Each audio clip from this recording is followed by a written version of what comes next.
நான் 35 வருடங்கள் போலீஸ் விவாதத்துக்கு தெரியும். இந்த கேஸ்ல தப்பிக்க விடுற அளவுக்கு தான் போலீஸோட இந்த கேஸ்ல இங்க பாருங்க, கஸ்டடியில இருக்கக்கூடிய ஒரு அக்யூஸ் கஸ்டடி எடுக்கறோம்னா தப்பிக்க விடலையே, போட்டாச்சு இல்ல, திருப்பி தப்பிக்க தான் தப்பி சொல்றீங்க. இல்ல போடுறதுக்காக தப்பிக்க விட்டாங்களான்னு கேக்குறேன்.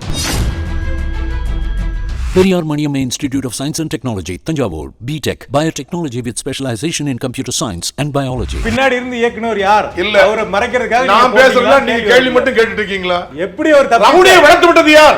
போலீஸ் சொல்றீங்கல்ல, போலீஸ் சட்டம் ஒழுங்கு கெட்டு போச்சு அப்படி சொல்றீங்கல்ல, இந்த ரவுடியை வளர்த்து விட்டது யார்? இந்த அரசியல்வாதிகள் தானே. நீங்க சொன்ன பிஎன்எஸ்ல இந்த மாதிரி கொடூர குற்றம் பண்ணவங்களுக்கு ஹேண்ட்கஃப் போட்டு போலாம் அப்படின்னு சட்டம் இருக்கா இல்லையா? அதே போலீஸ் பயன்படுத்தல. இவர் எவ்வளவு நீங்க யாருக்கு சொல்றீங்க? நீங்க என்ன டிஜிபி? நீங்க என்ன கோட்டா? ஏன் பயன்படுத்தல? ஏங்க அவன் தப்பிக்க விடலைங்க, கையோட தான் கூட்டு போறோம். எல்லாரும் போய் நீங்க ஆயிரம் கதை சொல்றீங்க சார். நான் சினிமா எடுக்கலாம்னு சொன்னேன் உங்களை. அவர் எப்படி சார் தப்பிச்சாரு? அவர் எப்படி ஆயுதம் எடுப்பாரு? ஏங்க நாங்க சொல்றோம், நீங்க சொல்லக்கூடாது. கேள்வி எழுப்புறோம், கதையை சொல்லல. கதை தான் சார், இது கதை தான் சார். நீங்க சொன்னீங்க சரண்டரான்னு சொன்னீங்க, அவருக்கு இவ்வளவு நீங்க தான் சொன்னீங்க, அவனே வந்து சரண்டராட்டான்னு சொன்னீங்க. அவருக்கு இவ்வளவு ஹிஸ்டரி இருக்கு நீங்க தான் சொன்னீங்க, கொடூரமான குற்றவாளின்னு. அப்ப அவரை கஸ்டடி நீங்க தான் கேட்டீங்க. எல்லாத்துக்கும் போட வேண்டிய அவசியம் இல்லைங்க. நீங்க மீடியா ட்ரையல் பண்றதுக்கு உங்களுக்கு அதிகாரம் இல்லை என்று சொல்லி, உங்களுக்கு அதிகாரம் இல்லை என்று உச்சநீதிமன்றம் சொல்லியிருக்கு. டவுட்ஸ் யாருன்னா எழுப்பலாம். இன்னைக்கு ஜெயராஜ் பென்னிக்ஸ் ஏங்க அந்த கேஸ்ல வந்து அவங்க கொன்னாங்கன்னு எப்படி கண்டுபிடிச்சிருக்காங்க? உங்களுக்கு எப்படி தெரியுது சொல்லுங்க. கஸ்டடி எடுத்து கொல்லப்படுறாருன்னா சந்தேகம் வருது இல்ல? நீங்க 1000 சந்தேகம் சொல்லிட்டாங்க, அப்படி இல்லை. இப்போ நான் பேசுறேன் அப்படின்னா ஒரு எக்ஸ் போலீஸ் ஊடகத்துடைய வேலையே அதான். ஒரு நிமிஷம் பொறுங்க, ஊடகத்தை பொய்யாளது உங்க வேலையா? சந்தேகத்தை எழுப்புறதுதான். சந்தேகத்தை பொய்யா சொல்றதுதான் வேலையா? பொதுமக்கள் மத்தியில் பயத்தை ஏற்படுத்துறதுதான் உங்க வேலையா? பொய் நிரூபிக்கப்பட்டுச்சா? உண்மை வரட்டும், அப்புறம் சொல்லுங்க. எடுத்த உடனே முத நாள் ஒரு வாரம் கூட முடிக்க முடியாது. இதுதாங்க இதுதாங்க இதுதாங்க கவர்மெண்டோட மீடியா போதும் சார். எப்படி உண்மை வந்ததுக்கு அப்புறம் சொல்றதுக்கு கவர்மெண்டோட பிரஸ் ரிலீஸ் போதும். மீடியாவுக்கு என்ன வேலை இருக்கு? உண்மை வந்ததுக்கு அப்புறம் சொல்றது. 1000 கேள்வி இருப்பாரு. மக்கள் கோபத்தை தணிக்கிறதுக்காக மக்கள்லாம் ஒண்ணும் கோபத்துல ஒண்ணும் படல. பொதுமக்களில் 80 பேர் வரவேற்கிறாங்க. அதுக்காக நாங்க போலீஸ் கொலை செய்ய முடியாதுங்க சார். அதுதான் காரணம், செய்ய முடியாதுங்க. மக்கள் வரவேற்கிறாங்க, மக்கள் அமைதி ஆயிடுவாங்கங்கிறது தான் ரீசனா? அதெல்லாம் கிடையாது.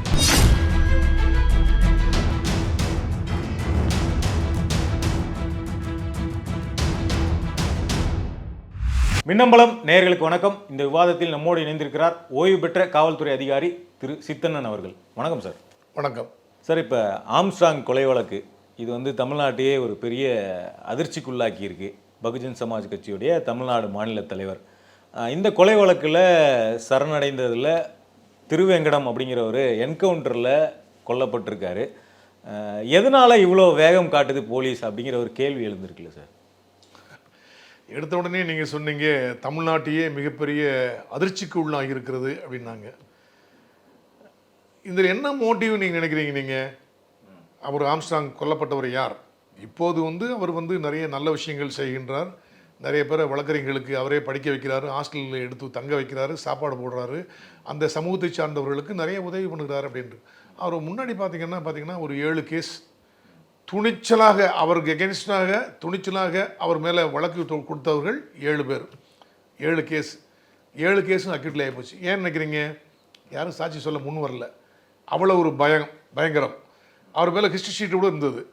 ஆனால் 2012 உயர்நீதிமன்றத்தில் வழக்கு போட்டு நான் LLB படிச்சிருக்கேன், வழக்கறிஞர், என்கிட்ட எந்த கன்விக்ஷனுமே இல்லை, எனக்கு எப்படி ஹிஸ்ட்ரி ஷீட் பண்ணலான்னு ஒரு கேஸ் போட்டார். உயர்நீதிமன்றம் அந்த ஹிஸ்ட்ரி ஷீட் எடுத்துருங்க, அவர் மேலே நோ கேஸ் நோ, ஒன்றும் கிரிமினல் கேஸ் இப்போதைக்கு பெண்டிங் இல்லை என்று சொல்லி வழக்கறிஞராக இருக்கிறார் அப்படின்னு சொல்லி பண்ணிட்டாங்க, எடுத்துட்டாங்க. ஆனால் உங்களுக்கு நல்லா தெரியும், உங்களுடைய மனச்சாட்சியை தொட்டு சொல்லுங்கள், அவர் எதுக்காக வேண்டி கொலை பண்ணாங்க, என்ன மோட்டிவ் இருந்தது அப்படின்னு உங்களுக்கு நல்லாவே தெரியும். ஊரறிந்த விஷயம் என்னன்னா, ஒரு நிமிஷம், ஊரறிந்த விஷயங்கள் என்னன்னா, அவருக்கு ஒரு மோட்டிவ் இல்லை, 500 மோட்டிவ் இருக்கலாம். இப்போ திருச்சி ராமஜெயம் அவர்கள் கொலை வழக்கில் இன்னைக்கு வரைக்கும் கண்டுபிடிக்கலன்னா 500க்கும் மேற்பட்ட மோட்டிவ் இருக்குது. எந்த மோட்டிவில் யார் செஞ்சிருப்பாங்கிறது கண்டுபிடிக்க முடியாத அளவுக்கு ரொம்ப திறமையாக பண்ணியிருக்கிறாங்க. ஆனால் இன்னமும் ஸ்டில் பெண்டிங் அந்த கேஸ் வைங்களேன். அதே மாதிரி இந்த வழக்கில் கூட நிறைய மோட்டிவ் இருக்குது. இம்மிடியட் மோட்டிவ் அப்படிங்கிறது இருக்குது. போன வருஷம் எங்க கொண்டீங்க, இந்த வருஷம் நான் கொல்ல போறேன் அப்படின்னு சொல்லி பல்வேறு இது இருக்கு. அதுல நிறைய பேருக்கு இந்த மாதிரி மோட்டிவ் இருக்கும்ல, அந்த மாதிரி ஒரு ஹிஸ்டரி இருக்குது. நம்ம தான் கிளீனா புரிவிச்சது சார். பர்சன் மே லை, ஒரு மனிதன் பொய் சொல்லுவான், பயமுறுத்தலுக்காக வேண்டியோ அல்லது இன்டியூஸ்மெண்ட்டுக்காகவோ. ஒரு உயிருள்ள அந்த நம்ம சாட்சி வந்து பல்வேறு விஷயங்களுக்கு உட்பட்டு நம்ம பொய் சொல்லலாம் அல்லது துணிவாக உண்மை சொல்லலாம். ஆனால் டாக்குமெண்ட் ஓன்ட் லை. ஒரு ஆவணம் என்பது பொய் சொல்லாது. டாக்குமெண்ட்டை எழுதுறவங்க போய் சொல்லலாம்ல. ஒரு நிமிஷம், டாக்குமெண்ட் வந்து இந்த கோர்ஸ் ஆஃப் டிரான்சாக்ஷன் அப்படின்னு அர்த்தம். என்ன நான் சொல்ல, நாங்கள் இப்போ ரெக்கார்ட் பண்ணுற டாக்குமெண்ட் சொல்லலை. That means document includes electronic document also, digital evidence also. So இப்போ நீங்கள் ரெக்கார்ட் பண்ணியிருக்கீங்க, சிசிடிவி அங்கே இருக்குது. சிசிடிவியில் நீங்கள் எல்லாமே திருப்பி திருப்பி மறுபடியும் எல்லாமே சொல்கிறது எப்படின்னா, இந்த 8 பேர்கள் உடனடியாக சரணடைந்து விட்டார்கள். அவ்வளவு என்னங்க, அப்போ யாருங்க போய் சரண்டர் பண்ணால்? யாரோ ஒருத்தர் வெட்டினாங்க, யாரோ ஒருத்தர் தூண்டி விட்டாங்க, சும்மா ஒரு 8 பேர் வந்து சரண்டர் ஆகிட்டாங்க அப்படின்னு நீங்கள் தான் சொல்கிறீங்க. நீங்கள் என்ன எஃபியிலேருந்து வந்திருக்கீங்களா, இல்லைன்னா கேஜிபியிலேருந்து வந்தீங்களா, இல்லைன்னா ஐஎஸ்லேருந்து வேற எங்கேயா வந்தீங்களா? கேள்வி கேட்குறோம். எங்கேருந்து வந்தீங்க நீங்கள்? எங்கேருந்து வந்தீங்க நீங்கள்? முன்னாள் தமிழ்நாடு போலீஸ் பழனிசாமி கேட்கிறாரு. அரசியல் அரசியல் கேவலமான ஒரு அரசியல். ஓட்டு பிச்சைக்காக வேண்டி அனைத்து எதிர்க்கட்சிகளும் செய்ய வேண்டிய ஒரு ஒரு ஒரு தரக்குறைவான செயல் அது. எடுத்த உடனே தெரியாதா போலீஸ் பற்றி? அவர் இருக்கும்போது மட்டும் போலீஸ் வந்து அப்படியே இயேசு பகவான்கள், புத்தர்கள், எந்த தப்பு பண்ண மாட்டாங்க, சூப்பர் போலீஸ். அவர் ஆட்சியில் இல்லாவிட்டோம்னா வேற ஒரு ஆட்சி வந்து விட்டோம்னா அந்த போலீஸ் எல்லாம் மோசமான போலீஸா? நீங்க எப்படியோ அப்படிதாங்க போலீஸ். உங்க அண்ணன் ஒரு போலீஸா இருந்தானா உங்க ஜீன் தான் அண்ணன் இருக்கும். போலீஸை வழிநடத்தக்கூடிய தலைமை மாறும்போது கேரக்டர் மாறும் இல்லைங்களா? யாருங்க? போலீஸை வழிநடத்தக்கூடிய தலைமை மாறும்போது அந்த ஹைரார்கி அவர் அப்படிதான் பண்ணாரா? அவர் மாத்தினாரா? தப்பு பண்ணாரா அவரு? அரசியல்வாதிகள் இங்க ஆட்சி மாறி மாறி வருதுன்னா ஒவ்வொருத்தரும் அப்படி தப்பு பண்ணிட்டே இருக்காங்களா? போலீஸ் மாறக்கூடாதுங்க. போலீஸ்ல நீங்க சொன்னீங்கன்னா அப்படி நிறம் மாறும், போலீஸ் நிறை மாறும் அப்படின்னு சொன்னீங்கன்னா போலீஸ் வந்து ஒரு முடிச்சுக்கிறேன். போலீஸ் வந்து ஒரு கான்ஸ்டிடியூஷனல் போஸ்டாக இருந்தால் ஒரு உயர்நீதிமன்ற நீதிபதியை போய் நீங்க மிரட்ட முடியுமா? அவர் பதவியிலிருந்து எடுக்க முடியுமா? பாராளுமன்றத்தில் லோக்சபா, ராஜ்யசபா உள்ள மொத்த எம்பிக்களுடைய எண்ணிக்கையில் 2/3 மெஜாரிட்டி வந்தவங்க இல்ல, ஆஜரானவர்களில் 2/3 இல்ல, மொத்த எம்பிக்களில் 2/3 மெஜாரிட்டி ஓட்டு போட்டாதான். அதுவும் முதல்ல ஒரு பார்லிமெண்டரி கமிட்டி போட்டு பிரைமா ஃபேசி கேஸ் இருக்குன்னு போட்டால் மட்டும்தான் இம்பீச்மெண்ட் ப்ரொசீடிங்ஸ் வந்து ஒரு உயர்நீதிமன்ற நீதிபதியோ உச்சநீதிமன்ற நீதிபதியோ பதவி நீக்க முடியும். கான்ஸ்டியூஷனலி ஒரு சேஃப் கார்டு. இந்த டெமோக்ராட்டிக் கண்ட்ரியில், ஜனநாயக நாட்டில் ஒரு காவல்துறை தலைவர் என்பவரை நியமிப்பது யார்? அரசியல்வாதியாக இருந்து ஆட்சியாளராக மாறிய ஒருத்தர் தானே. அப்போ பல்வேறு விதமான இதுக்கு சந்தேகத்துக்கு இடம் வரத்தானே செய்யும். என்னதான் நாங்க ஆனஸ்டா ஒர்க் பண்ணாலும், என்னதான் பயமா இருந்தாலும், பயம் இல்லாம ஒர்க் பண்ணா கூட தண்ணி இல்லாத காட்டுக்கு மாத்துவே நீங்க தான். அதுக்கு துணிச்சலா இருந்து நல்லா ஒர்க் பண்றவங்களும் எத்தனையோ பேர் அதுக்கு பனிஷ்மெண்ட் வாங்கி போனவங்களும் அவங்க தான். அதுக்காக வேண்டி அப்படி தண்ணி நாங்க தப்பு பண்ணோம்னா தண்ணி குடிக்கணும். நான் முடிச்சுக்கிறேன். நாங்க தப்பு பண்ணா தண்ணி குடிக்கணும். ஆட்சியாளர்கள் பொய்யாக ஒருத்தரை கேஸ்ல போடுங்க அப்படின்னு போட்டோம்னா நாளைக்கு ஜெயிலுக்கு போட்டு இந்த போலீஸ் ஆஃபீஸர் தான். இங்கே சிசிடிவி கேமராவில் 8 பேர் சரணடைந்திருக்கார்கள். அந்த 8 பேருடைய உருவம் அழகாக பதிந்திருக்கிறது. வேற என்ன கன்க்ளூசிவ் எவிடன்ஸ்? நீங்க மத்தவெல்லாம் போய் சொல்லுவாங்க வச்சுக்கோங்க சார். அல்ல இவனை நானே கூட யாருக்கா பணம் வாங்கிட்டு நான் தான் அக்யூஸுங்க, நான் தாங்க வெட்டுனேன் அப்படின்னு நான் கூட போய் சொல்லலாம். சிசிடிவி கேமரா இருக்கணும்ல. ஒரு கேமரா இல்ல, நிறைய கேமரா இருக்குது. ஆனா நம்ம தமிழ்நாட்டுல எத்தனையோ கூலிப்படைகள் வைத்து கொலை செய்தல் அப்படிங்கிறது நிறைய நடந்திருக்கு. எஸ், அந்த மாதிரி இவங்களும் ஒரு கூலிப்படையா இருக்கலாம். இவங்களே பின்னாடி இருந்து இயக்குனது யாரு? அவங்கள காப்பாத்துறதுக்காக என்கவுண்டர் செய்யப்பட்டிருக்காங்க. ஏங்க நீங்க இவ்வளவு நீங்க இவ்வளவு அப்படி இந்த முந்திரிக்கொட்டை என்று சொல்லுவார்களே, அது போல முணுக்கு என்று நீங்க முந்துறீங்க, ஒரு ஃபேக்டுக்கு முந்துறீங்க. நான் என்ன சொல்ல வரேன்னா, என்னைக்கு கேஸ் நடந்தது? உலகத்திலேயே மிக சிறந்த நாடுகளில் ஒரு நிமிஷம் நீங்க கேட்ட வேலைக்கு நான் பதில் சொல்ல, நான் சொல்றதை முடிச்சுக்கிறேன். முதல்ல உலகத்திலே மிக சிறந்த ஒரு போலீஸ் என்று சொல்லக்கூடியது ஸ்வீடன் நாட்டு போலீஸ். ஒரு police one among the best police. அந்த ஸ்வீடன் நாட்டு போலீஸில் பிரைம் மினிஸ்டர் ஒலஃப் பாமே அப்படின்னு ஒருத்தர் 1987 என்னங்க எப்போ பார்த்தாலும் என் கூட போலீஸ் செக்யூரிட்டின்னு சுற்றிக்கிட்டு எனக்கு ஒரு ப்ரைவசியே இல்லையங்க. ஒரு சந்தோஷமாக நானும் என் ஒய்ஃப் வெளியே கூட போக முடியாது. இன்றைக்கி சினிமாவுக்கு போகிறோம், நானும் என் ஒய்ஃப் தனியாக போகிறோம், யாரும் எங்கள் பக்கத்தில் வரக்கூடாது. நாங்களே என் வீட்டுக்கும் தேட்டருக்கும் 1 கிலோ 1 ஃபர்லாங் தான் தூரம் நடந்து போகிறோம். நாங்கள் காரு வரக்கூடாது, ஒருத்தர் கூடாது, நாங்களும் நான் இங்கே சிட்டிசன்ஸுங்க அப்படின்னு போனார். ஆனால் செக்யூரிட்டி விடுவாங்களா? நீங்கள் போங்க சார், ரைட் சார், சந்தோஷம் சொல்லிட்டு அவருக்கு தெரியாமல் 500 போலீஸ் அங்கங்கே பில்டிங்கில் அங்கங்கெல்லாம் போட்டு எல்லாம் பண்ணி எதாவது நடந்தக்கூடாது. ஏன்னா பிரைம் மினிஸ்டர் அவருக்கே பாதுகாப்பு தரலைன்னா சட்ட ஒழுங்கு கெட்டு போய் சொல்லுவாங்களே அப்படின்னு போட்டாங்க. சினிமாவுக்கு போயிட்டார், பார்த்துட்டார், திருப்பி வந்தார். 3 ரவுண்டு அவர் காலி. அவர் ஒய்ஃப் சீரியஸ்லி இன்ஜூர்டு. இன்னைக்கு வரைக்கும் 1987 இன்னைக்கு வரைக்கும் யார் சுட்டார்கள் என்பதை கண்டுபிடிக்க முடியவில்லை. அமெரிக்காவில் நீங்கள் உங்களுக்கு தெரியும், உலகத்திலே மிக சிறந்த ஒரு வல்லரசு நாடு அமெரிக்கா அப்படின்னு உங்களுக்கு தெரியும் அப்படின்னு அவங்க சொல்கிறாங்க. எல்லாம் நீங்களும் எல்லாம் ஒத்துக்கிறீங்க. அந்த வல்லரசு நாட்டில் இருக்கிற போலீஸ் FBI அல்லது சீக்ரெட் இன்டெலிஜென்ஸ் ஏஜென்ட் இருக்கு இல்லையா, CIA சொல்லுவாங்க இல்லையா, அவங்கெல்லாம் வந்து அதை விட வேற யாருமே இருக்க முடியாது. நம்பர் 1 மொசாத் இன்டெலிஜென்ஸ்னு சொல்லுவாங்க, மொசாத் படைன்னு சொல்லுவாங்க இஸ்ரேல். நம்பர் 2 அமெரிக்காவில் உள்ளது தான் CIA அண்ட் FBI தான். அவ்வளவு பாதுகாப்பு இருந்த இடத்துல 4 பிரசிடெண்ட்டை சுட்டு கொண்டுட்டாங்க, 2-3 தப்பிச்சிட்டாங்க. இந்த இப்போ 2 நாளைக்கு முன்னாடி முன்னாள் பிரசிடெண்ட் ட்ரம்ப் அவர்களை சுடுறாங்க. அப்படின்னா என்ன பந்தோபஸ்து போட்டாலும் என்ன ஒரு நடந்தாலும் ஏதாவது நடந்துடலாம், ஆனால் உண்மையை கண்டுபிடிப்பார்கள். அதுக்கப்புறம் இப்போ இந்த தமிழ்நாடு போலீஸ் என்பது நீங்கள் சொல்ல மாதிரி ஆட்சியாளர்கள் வந்த உடனே மாறி யாரையாவது காப்பாற்றுறதுக்கு இது இருக்கு பண்ணுறதுக்கு அப்படி இல்லை. முன்னாடி எல்லாம் சார் நீங்கள் சொல்ல மாதிரி 1-2 நிகழ்வுகள் எங்கேயாவது நடந்திருந்தால் கூட இப்போல்லாம் நீங்கள் சும்மா இருப்பீங்களா? பிரஸ்காரர் சும்மா இருக்க மாட்டீங்க, எல்லாரும் விழிப்புணர்வாக இருக்கிறீங்க. ஒரு சேனல் இருந்த இடத்துல இன்னைக்கு வந்து 1000 சேனல் இருக்குது, தமிழ் இங்கிலீஷில் இருக்குது. உடனடியாக முன்னாடி நீதிமன்றம் போக மாட்டாங்க, உடனடியாக உயர் நீதிமன்றம் அல்லது உச்ச நீதிமன்றத்தை அணுகிறீர்கள். ஸோ பொதுமக்களுடைய பார்வையில், அதே மாதிரி பத்திரிகையாளர் நண்பர்களுடைய பார்வையில், உயர் நீதிமன்றம் மற்றும் உச்ச நீதிமன்றத்தினுடைய பார்வையில், அவருடைய கண்காணிப்பில் புலன் விசாரணை நடத்த வேண்டிய கட்டாயத்துக்கு போலீஸ் தள்ளப்பட்டிருக்கிறது. ஏதாவது ஒரு தப்பு பண்ணீங்கன்னா போலீஸ் ஜெயில் போகணும். இப்போ ஒன்றும் இல்லைங்க, இப்போ தெலுங்கானாவில் ஒரு 3 வருஷத்துக்கு முன்னாடி ஒரு நைட்டில் வந்து ஒரு டாக்டர் பெண்ணு, அவங்க டென்டிஸ்ட், வேலையை முடிச்சுட்டு ஸ்கூட்டரில் வர்றாங்க, ரேப் பண்ணி கொலை பண்ணப்பட்ட அந்த பெண்ணு வரும்போது பின்னாடியே 4 பேர் ஃபாலோ பண்ணிட்டு வர்றாங்க. பெட்ரோல் போட்டுட்டு அவங்க போகிறாங்க, பின்னாடியே போய் ஒதுக்குப்புறமாக போகும்போது அந்த பொண்ணை கிட்னாப் பண்ணி தனியாக மறைவிடத்துக்கு கொண்டு செஞ்சு பாலியல் வல்லுறவுக்கு உள்ளாக்கி கொலை செய்து தீ வைத்து எரித்து விட்டார்கள். அடுத்த நாளே 4 பேர் உண்மையான அக்யூஸ் அப்படின்னு சொல்லி பிடிச்சிட்டாங்க. உண்மையான அக்யூஸ் தான் அவங்க. ஆனால் பிடித்த உடனே என்ன செய்றாங்க, அதுக்கு அடுத்த நாள் காலையில் 6 மணிக்கு இதே மாதிரி கொண்டு போய் போகிறாங்க. எந்த இடத்துல வச்சு எரிச்சிங்க, எந்த இடத்துல பண்ண அது பண்ணன்னு காமிக்கிறதுக்காண்டி கொண்டு போகும்போது அங்கே 4 பேர் தப்பிக்க முயற்சி பண்ணாங்க அப்படின்னு கொண்டுட்டாங்க. அதாவது என்கவுண்டர். உங்கள் பாஷையில் என்கவுண்டர் என்ன, நீங்கள் கேட்குற பாஷையே வேறு. நான் அது இப்போ வரேன். இப்போ உடனே உங்களை மாதிரி நண்பர்கள் நேஷனல் மீடியாவில் English channel, Tamil channel, Hindi channel, எல்லாம் தெலுங்கு சேனல் இல்லாமல் சூப்பர் போலீஸ், இதுதான்டா போலீஸ், இப்படி தான் இருக்கணும்.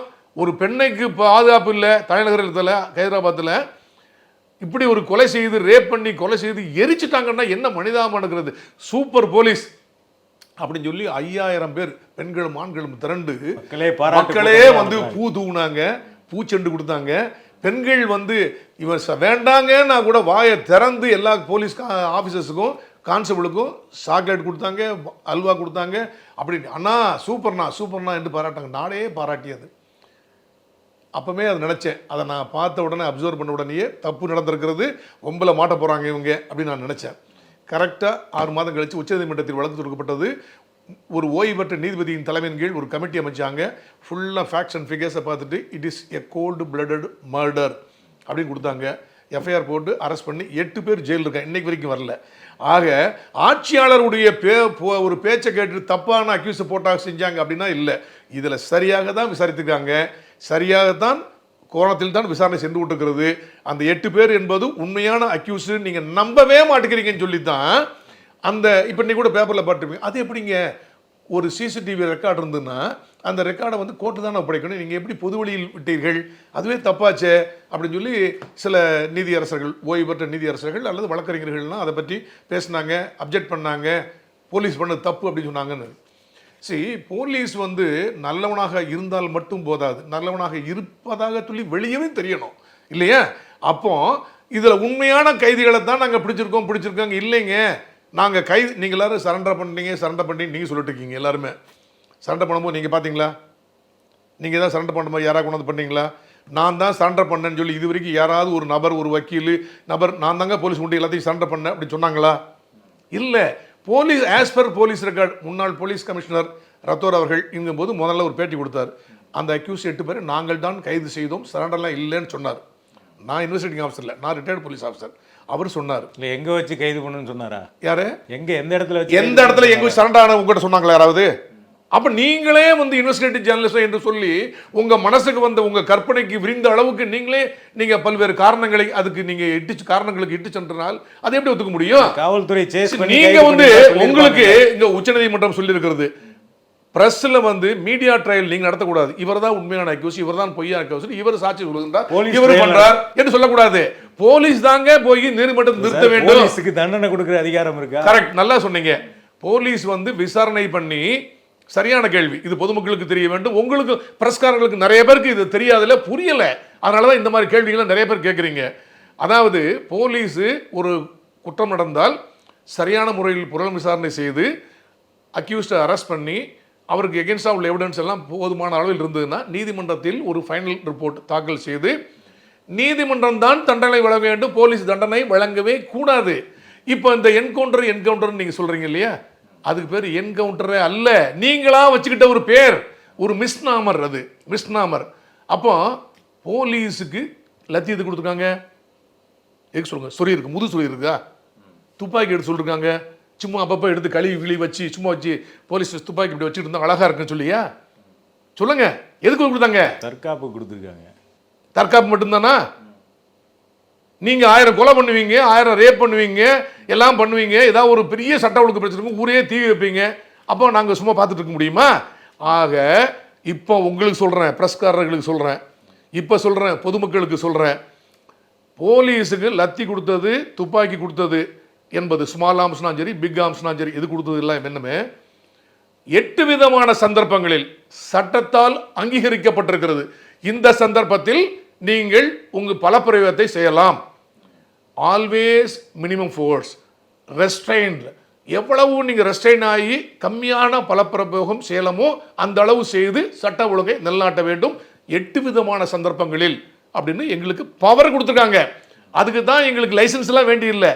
நாங்கள் ஒன்ஸ் போலீஸ் அப்படின்னு சொல்லி எங்களுக்கு சன்னட் கொடுத்து அதிகாரம் அளிக்கப்பட்ட ஒரு காவல் அலுவலராக வந்துவிட்டால் இந்த நாட்டு மக்களுடைய உயிரை பாதுகாப்பதற்கு, உடைமையை பாதுகாப்பதற்கு, சட்டத்தை நிலைநாட்டுவதற்கு, ஒரு சட்டத்தின் ஆட்சி நடைபெறுவதற்காக வேண்டி தேவைப்பட்டால் பலத்தை நீங்கள் பிரயோகங்கள் 8 விதமான சந்தர்ப்பங்கள் என்று சட்டம் அதிகாரம் கொடுத்திருக்கிறது. அப்படி கொடுத்த அதிகாரத்தில் அப்ப நீ கொண்டுலாமா, நீங்களே கொலை செய்தலாமா அப்படின்னு ஒரு கேள்வி முன்வைப்பீர்கள். எஸ், கொல்லலாம் 3 விதமான சந்தர்ப்பங்களில் என்று சட்டம் அதிகாரம் வழங்கியிருக்கிறது. ஃபார் எக்ஸாம்பிள் ஒன்று சொல்கிறேன், ஒரு நபரை கைது செய்ய போகிறோம், அந்த நபர் நான் ஒரு முக்கியமான வழக்குகளில் சம்மந்தப்பட்டிருக்கார் அல்லது ஒரே வழக்கில் கூட சம்மந்தப்பட்டிருக்காருன்னு வச்சுக்கோங்களேன். அப்போ நம்ம கைது செய்ய போகும்போது அவர் வந்து இது பண்ணுறார், அதாவது தப்பிக்க எத்தனைக்கிறார், ரெசிஸ்ட் பண்ணுறார், ஓவர் பவர் பண்ணுறார் அப்படின்னா குறைந்தபட்ச பல பிரயோகம் செய்து police may use all reasonable means necessary for the purpose of effecting arrest அப்படின்னு சட்டம் சொல்லும். all reasonable means necessary அப்படின்னா அனைத்து விதமான நடவடிக்கைகளையும் எடுத்து எது வேணாலும் எடுத்து நீங்க அவரை கைது பண்ணலாம் அப்படிங்கிறது தான் நீதிமன்றத்தினுடைய interpretation. Minimum force, reasonable minimum, குறைந்தபட்ச பலப்பிரயோகம் செய்து நீங்க கைது செய்யலாம் அப்படின்னு சொன்னாங்க. முன்னாடி சட்டப்பிரிவு 46 சப்செக்ஷன் 2ல சிஆர்பிசியில் சொன்னாங்க. இப்போ அதே இதை பாரதிய நகரிக் சுரக்ஷா சன்ஹீதாங்கிறதுல சட்டப்பிரிவு 43ல் இப்போ கொண்டு வந்துட்டாங்க. அப்போ கொண்டுடலாமா? அப்படி அரெஸ்ட் பண்ண போகும்போது அவர் தப்பிக்காரு, எகுறாருன்னா அவனை நீங்கள் ஃபோர்ஸ் யூஸ் பண்ணி செத்து போயிட்டா என்ன பண்ணுறது? போலீஸ் மேலே கொலை கேஸாக போட முடியும்? அப்படின்னா அதுக்கே அதே சட்டப்பிரிவில் முன்னாடி 46 சப்செக்ஷன் 3, இப்போ அதே 43ல் பிஎன்எஸ்எஸ்ல ஒரு பிரிவை கொண்டு வந்து ஒரு நபர் செய்த குற்றத்துக்கான தண்டனை, ஆயுள் சிறை தண்டனை அல்லது மரண தண்டனை விதித்து தண்டிக்கப்படக்கூடிய ஒரு குற்றத்தை ஒரு நபர் புரிந்திருந்தால், சாதாரண கேஸ் இல்லை, ஆயுள் சிறை தண்டனை அல்லது மரண தண்டனை விதித்து தண்டிக்கப்படக்கூடிய ஒரு குற்றத்தில் ஒரு நபர் சம்பந்தப்பட்டிருந்தால் அத்தகைய நபரை நீங்கள் கைது செய்ய போகும்போது அவர் எகிர்றாரு, தப்பிக்க ட்ரை பண்றாரு, ரெசிஸ்ட் பண்றாரு, ஓவர் பவர் பண்றாரு, எல்லாம் பண்ணாருன்னா கைது செய்யும் நோக்கத்திற்காக நீங்கள் பலப்பிரயோகம் செய்து அவரை கைது செய்யலாம். அத்தகைய பலப்பிரயோகத்தில் அவருக்கு மரணம் விளைவிக்கப்பட்டால் கூட இட் இஸ் ஜஸ்டிஃபைடு அண்டர் லா அப்படின்னு கொடுத்துட்டாங்க. என்ன, ஒரு நிமிஷம் முடிச்சுக்கிறேன். இல்ல இது வந்து முடிச்சுக்கிறேன். இது இல்ல, இந்த மீனிங் எடுத்துக்க கூடாது. ஒரு நிமிஷம். அசாம் நீதிமன்றத்துல இல்ல கொடுத்திருக்காங்க. இல்ல இன்டர்பிரேஷன் வேரிஸ். ஒரு நிமிஷம் முடிச்சுக்கிறேன் அப்படின்னு சொல்லிருக்காங்க. இது வந்து கைது செய்ய போவதற்காகத்தான் இல்லையா? அப்ப பண்ணலாம். அப்போ இப்போ இந்த இதில் என்ன சொல்றாங்க, எதிர்த்தாக்குதல், என்கவுண்டர் அப்படின்னு சொல்றீங்க. என்கவுண்டர் என்ன சொன்னா, நீங்க உங்க துணியே, பத்திரிகையாளர்கள் துணி, அது உங்களுடைய துணி எப்படி இருக்கு அப்படின்னா, என்கவுண்டர் மீன்ஸ் இவன் மோசமான அக்யூஸ்ட், இவனை போய் போட்டு தள்ளிடணும் அல்லது ஏதாவது ஒரு காரணத்துக்காக வேண்டி போட்டு தள்ளி முடிக்கணும் அப்படின்னு பண்ணாங்கன்னா அதுக்கு பேர் என்கவுண்டர் மாதிரி சொல்றீங்க. அப்படி அல்ல. என்கவுண்டர் என்பது முன்னாலே முடிவு செய்யப்பட்டு இவரை ஷோலையை க்ளோஸ் பண்ணிடணும் அப்படின்னு நினச்சிக்கிட்டு போய் எங்கேயாவது கூட்டு போய் அவரை அடிச்சு சுடுறது அப்படிங்கிறது அர்த்தம் அல்ல. நீங்க நினைக்கலாம், நீங்க அப்படி நினைக்கலாம். ஏன்னா நீங்க பத்திரிகையாளர் அல்லது நீங்க சார்ந்திருக்கிற பத்திரிகையில் உங்கள்கிட்ட தர்மம் அப்படி இருக்கலாம். போலீஸ்னா எகென்ஸ்டா தான் சொல்லணும் அப்படின்னு நினைக்கலாம். நான் சொல்றேன் இப்போ நீங்க சொல்ற பாயிண்ட்டுக்கு வரோம். அப்படித்தான் நடந்திருக்கு தமிழ்நாடு சொல்றீங்க இல்லையா, அந்த பாயிண்ட்டுக்கு வரோம். தயவுசெய்து திருப்பி அந்த கேள்வி திருப்பி விட கேளுங்க. அப்படி இல்லாம வேற எப்பெல்லாம் கொல்லலாம் அப்படின்னா, ஊர்வலம் போகும்போது பெரிய ரயட்டிங் மாப் இருக்கு அப்படின்னா போலீஸ் துப்பாக்கி சூடு வரை நடத்தி நீங்க மரணத்தை விளைவித்து கூட நீங்க அந்த சட்ட ஒழுங்கை நிலநாட்டலாம் அப்படிங்கிறது பழைய செக்ஷன் 129 130 சிஆர்பிசியில் அதில் போலீஸ் ஸ்டாண்டிங் ஆர்டரும் நிறைய இதெல்லாம் கொடுத்துருக்காங்க, பண்ணலாம். 2 அதை விட நம்ம இந்த சிச்சுவேஷனுக்கு உகந்தது என்ன அப்படின்னா, இப்போ நீங்கள் ரோட்டில் நின்றுட்டு இருக்கீங்க, யாரைய பற்றியோ ஏதோ தப்பாக எழுதிட்டீங்க அல்லது தப்பாக எழுதிட்டுக்குன்னு யாராவது நினச்சிட்டு இருக்காரு, அவங்க வெட்ட வராரு, நீங்கள் என்ன செய்யலாம்? போலீஸ் கூட முடியல, பக்கத்தில் யாரும் வரமாட்டேங்காங்க, உங்களுக்கு தாக்கலாமா? ஒரு தனிநபருக்கு தற்காப்புரிமை கொடுத்துருக்கப்பட்டிருக்கிறதா? So section 96 IPC 2 106 IPC Indian penal கோடில் ரைட் ஆஃப் பிரைவேட் டிஃபென்ஸ், தனிநபர் தற்காப்புரிமை அப்படின்னு கொடுத்துருந்தாங்க. தனிநபர் தற்காப்புரிமை உங்களை தற்காத்துக் கொள்வதற்காக நீங்கள் உங்கள் தனிநபர் தற்காப்புரிமையை பயன்படுத்தி அவரை தாக்கி நீங்கள் உயிரை பாதுகாத்துக் கொள்ளலாம் அல்லது உடமையை பாதுகாத்துக் கொள்ளலாம் அப்படின்னு இருக்கு. செக்ஷன் 100 ஐபிசியில் முன்னாடி இப்போ பாரதிய நியாய சங்கீதா என்று புது சட்டம் வந்திருக்கு இல்லையா, அதில் செக்ஷன் 38 ஒரு 7 விதமான சந்தர்ப்பங்களில் நீங்க தனிநபர் தற்காப்புரிமையை பயன்படுத்தி உங்கள் உயிரை பாதுகாப்பதற்காக அவருக்கு மரணத்தை விளைவித்தால் கூட இட் இஸ் ஜஸ்டிஃபைடு அண்டர் லா அப்படின்னு கொடுத்துட்டாங்க. அதுல செக்ஷன் 100 என்ன சொல்றாங்க, அந்த 100 இப்போ இருக்கிற 38 பிஎன்எஸ்ல என்ன சொல்றாங்க அப்படின்னா, இப்போ தாக்குறார், நான் எனது தனிநபர் தற்காப்புரிமையை பயன்படுத்தாவிட்டால் எனக்கு கண்டிப்பாக எனது மரணம் விளைவிக்கப்பட்டு விடும் என்ற ஒரு இமினன்ட் அப்ரஹென்ஷன், ஒரு உடனடி பேராபத்து இருப்பதாக நான் உணர்ந்தால் நான் எதிர்த்தாக்கல் நடத்தலாம். அதாவது நினைக்காம போறீங்க, தற்செயலா போறீங்க, ஒரு டியூட்டி செஞ்சுட்டு இருக்கீங்க, தாக்குறான்னா, நான் தாக்கலைன்னா அவங்க என்னை க்ளோஸ் பண்ணிடுவான். எங்கேயாவது போலீஸுக்கு என்ன எங்களுக்கு என்ன சொல்லுவாங்கன்னா, நீ உங்கள் உயிரை கொடுக்க கூட நீங்கள் தியாகம் பண்ண ரெடியாக இருக்கணும். அதுக்காக ரவுடி பசங்கிட்ட எல்லாத்தையும் போய் அப்பா சுடுப்பா நான் உயிரை கொடுக்குறேன் அப்படின்னா பண்ண முடியும்? இல்லை. எதிர்பாராத விதமாக உயிர் இழப்பு ஏற்பட்டால் கூட அதுக்கு ரெடியாக போய் பொதுமக்களை நீங்கள் காக்க வேண்டும் அப்படின்னு தான் அர்த்தம். அதே மாதிரி இந்த வழக்கில் நீங்கள் பார்த்துருப்பீங்க, நீங்கள் 1000 கதை எழுதுவீங்க, என்ன நல்லா இமேஜினேஷன் நல்லா இருக்கும், ஆளாளுக்கு ஒரு பேப்பரும் ஆளாளுக்கு ஒரு நியூஸ் பேப்பரும்.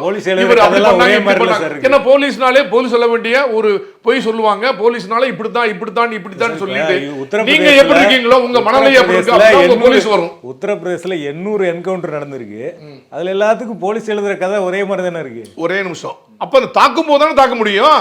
நாங்க என்ன வேற எங்கேயாவது அவங்களை கூட்டு போறோம்? அவரை கைது செய்யும் போது தாக்கலாம், அப்ப நாங்க எதிர் தாக்கல் நடத்தலாம். விசாரணைக்கு கூட்டும் போது ஏதாவது ஒரு பொருளை கைப்பற்றுவதற்காக கொண்டு போகும்போது அவர் எங்களை தாக்கலாம், எதிர் தாக்கல் நடத்தலாம். போலீஸ் வரும், இந்த வழக்குக்கு வரும். சரி, நான் இப்போ முக்கியமான பாயிண்ட் சொல்லிட்டேன். முக்கியமான நீங்க வேற ஒரு பாயிண்ட் கேட்டீங்க, என்ன கேட்டீங்க? தமிழ்நாட்டு ஹிஸ்டரியில் அப்படிதானே நடந்திருக்குன்னு சொன்னேன். இல்ல, வேற ஒரு பாயிண்ட் முக்கியமான பாயிண்ட் சொன்னேன், நீங்க அதை கேளுங்க அப்படின்னு சொன்னேன். அதுதான் சொன்னேன், இதுக்கு முன்னாடி ஹிஸ்டரியில எல்லாம் இப்படிதானே நடந்திருக்கு அப்படின்னு. சரி, இது இவ்வளவு என்கவுண்டர் நடந்தது, இவ்வளவு ஹிஸ்டரி நடந்து சொன்னாங்கல்ல. சரி, இப்போ தமிழ்நாட்டில் கடந்த ஒரு 10 வருடமா எத்தனை என்கவுண்டர் நடந்திருக்கும் சொல்லுங்க, நீங்க சொல்லுங்க, ஒரு சுமாரா சொல்லுங்க. மொத்தமா இது வரைக்கும் ஒரு அரௌண்ட் 90 என்கவுண்டர் தமிழ்நாட்டில் 90 என்கவுண்டர் நடந்திருக்கு வைத்துக்கோ. உங்களுடைய கணக்கு பரவ 90 இருக்க சான்ஸே இல்ல. மொத்தமா நீங்க மொத்தமா வச்சுக்கோங்க, இல்லைன்னா 4-5 கூட்டி கூட வச்சுக்கோங்க, நீங்க 100 கூட வச்சுக்கோங்க, நீங்க மர்டர் வச்சுக்கோங்க, என்கவுண்டர் வச்சுக்கோங்க. தமிழ்நாட்டில் கடந்த 10 வருடங்கள் 20 வருடங்கள் 100 வச்சுக்கோங்க. நீங்க இந்த 100 இதுல ஒரு வழக்கு நடந்தால் இந்த மாதிரி என்கவுண்டர் அப்படி சொல்லக்கூடிய என்கவுண்டர் மீன் கவுண்டர், அவன் அட்டாக் பண்ணா கவுண்டர் அட்டாக் பண்ணோம் அப்படிங்கிறது தான் என்கவுண்டர்னு பாப்புலர்லி நம்ம ப்ரெஸ்ஸில் மற்ற இதில் மற்ற எல்லாருமே அப்படியே ஒரு இது இருந்துச்சு. அது மிஸ்நாமர். அப்படி இல்லை, நாங்கள் அட்டாக் பண்ணணும் போல கவுண்டர் அட்டாக்கு சடனாக நடந்தது, எதிர்பாராத விதமாக உயிரை பாதுகாப்பதற்காக நடந்த ஒரு தாக்குதல். இப்போ நீங்கள் உங்கள் நீங்கள் எல்லாரும் இப்படி இதே கதை சொல்கிறாங்க, எல்லாமே பொய் தானே அப்படின்னா நீங்கள் பாப்புலராக வெளியே சொல்லுவாங்க, நீங்கள் சொல்லுவீங்க போலீஸ் அப்படியே கொண்டு கோல்டு பிளட் மாட்டங்க பிடிச்சி கொண்டு கொலை சொல்லிட்டு சொல்லுவாங்க. ஆனால் உங்கள் சமூகத்தில் பொதுமக்களில் 75-80% ஐயோ கொடூர பசங்க இப்படி பண்ணிட்டாங்க நல்ல வேளை போய் சேர்ந்தான் அப்படின்னு தான் பாராட்டிருக்கிறாங்க. நிறைய பேர் அப்படி தான் பாராட்டியிருக்காங்க. ஆனால் நான் என்ன சொல்ல வரேன் அப்படின்னா, 100 என்கவுண்டர் நடந்தது கடந்த 10 வருடங்கள், அப்படி 10 வருடங்களில் என்று நீங்கள் சொல்கிறீங்களே, அந்த 110 வருடங்கள் இப்போ ஒரு என்கவுண்டர் நடந்தது அப்படின்னு நீங்கள் சொன்னால் உங்கள் போர்வையில் உங்களுடைய பார்வையில் என்கவுண்டர் என்று சொல்லப்படுகின்ற இந்த டிஃபென்ஸ் செல்ஃப் டிஃபென்ஸ் இந்த ஆக்ட் நடந்ததுன்னா, நாங்கள் இந்த காரணத்துக்காண்டி கொண்டு போனால் அவர் அட்டாக் பண்ணார், நாங்கள் அட்டாக் பண்ணோம், இறந்து விட்டார், தவிர்க்க முடியாத சூழ்நிலையில் என்று நாங்கள் ரெக்கார்ட் பண்ணி கொண்டு போனால் கூட நாங்கள் சொல்கிறது உண்மை என்று யாரும் எடுத்துக்கொள்ள வேண்டிய அவசியமே கிடையாது. முன்னாடி எக்ஸிக்யூட்டிவ் மேஜிஸ்ட்ரேட் ஒரு ஆர்டிஓ தலைமையில் ஒரு பார்ட்டி என்கொயரி பண்ணணும் அப்படின்னு இருந்தது.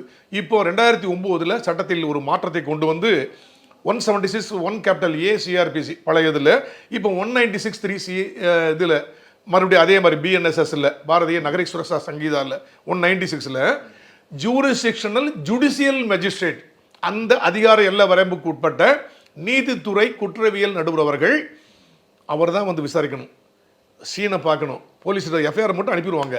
அவர் வந்து சீனை பார்த்துட்டு பாடியை பார்த்துட்டு என்ன நெஞ்சுருக்கு கேட்டு சாட்சிகளை பூரா விசாரிச்சுட்டு முடிச்சுக்கிறேன், சாட்சிகள்லாம் விசாரிச்சுட்டு அவர் அப்படியே போய் போஸ்ட்மார்ட்டம் ரெக்வஸ்ட் கொடுத்து போஸ்ட்மார்ட்டம் வந்து இந்த presence of 3 doctors more than 1 doctor பண்ணி அதுவும் வீடியோ ரெக்கார்டிங் கம்ப்ளீட்டாக எல்லாம் பண்ணி எந்த ஏமாற்றமும் எந்த ஒரு இது மறைத்தல் இருக்க முடியாது எல்லாம் பண்ணிவிட்டு அவர் ஒரு ரிப்போர்ட் கொடுப்பார்.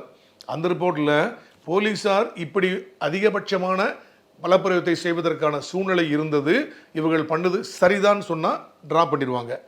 இல்லை போலீஸ் இன்னமும் இதில் ஒரு திறம்பட நடந்திருக்க வேண்டும், சமயவசமாக நடந்திருக்க வேண்டும், இன்னும் கொஞ்சம் குறைந்தபட்ச பலப்பிரயோகம் செய்து அவனை பிடித்திருக்கலாம், தேவையில்லாமல் துப்பாக்கி நடத்தி விட்டார்கள், இது மிக அதிகமான ஒரு பவர் சொல்கிறான்னா கண்டிப்பாக போலீஸ் மேலே சிவியர் ஆக்ஷன் எடுப்பாங்க.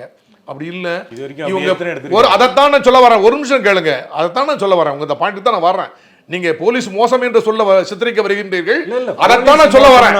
நீங்க இது வரைக்கும் பண்ண என்கவுண்டர் பூரா போலீஸ் தப்பா தான் பண்ணாங்கன்னு சித்தரிக்க வரீங்க, அதைத்தான் நான் சொல்ல வரேன்.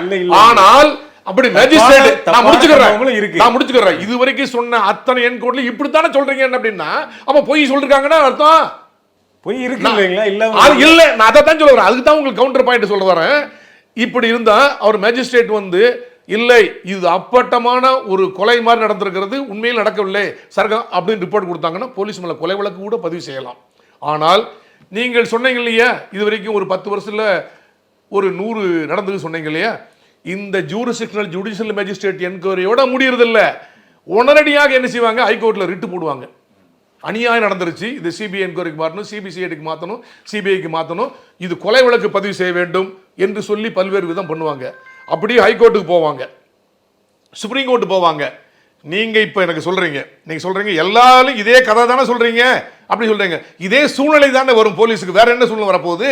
ஆனா கதையை சொல்றீங்களே, இந்த 110 வருடங்கள் நடைபெற்றாக சொல்லப்பட்ட உங்களுடைய கூற்றுப்படி ஒரு 100 என்கவுண்டர் என்று சொன்னால் ஒரே ஒரு என்கவுண்டர்ல எஸ் போலீஸ் சொல்றது தப்பு, போலீஸ் பண்ணது அத்துமீறல், போலீஸ் மேல கொலை வழக்கு பதிவு செய்ய வேண்டும் என்று சொல்லி எந்த நீதிமன்றமாவது உச்ச நீதிமன்றம் உயர் நீதிமன்றமாவது சொல்லி ஒரே ஒரு கேஸ் இந்த 10 வருஷத்துல போலீஸ் மேல போட்டாங்கன்னு சொல்லுங்க, இப்ப சொல்லுங்க.